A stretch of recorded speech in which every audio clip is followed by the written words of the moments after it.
Syaitan menangis kerana sujud tilawah.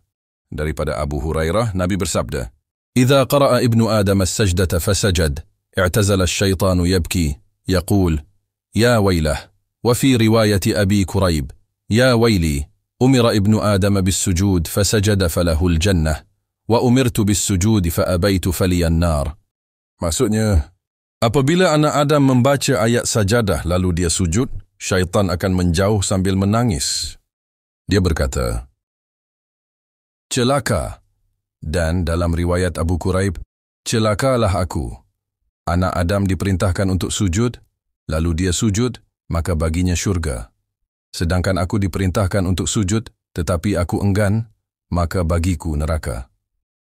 Syarahan, hadis ini menjelaskan bahawa apabila anak Adam membaca ayat yang mengandungi perintah untuk sujud, lalu dia sujud sebagai tanda mentaati perintah Allah, maka syaitan berpaling dan menangis dengan penuh penyesalan sambil berkata, "Ya wail, celakalah diriku."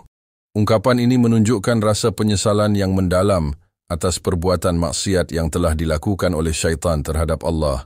Kerana tidak menyahut perintah untuk sujud, maka syaitan itu menyesal berkali-kali.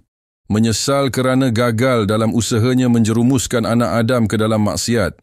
Menyesal kerana dirinya sendiri telah terjatuh dalam maksiat yang membinasakan. Menyesal kerana kesombongannya terhadap perintah Allah. Dan menyesal kerana anak Adam yang beriman berhak mendapat syurga disebabkan ketaatannya kepada Allah.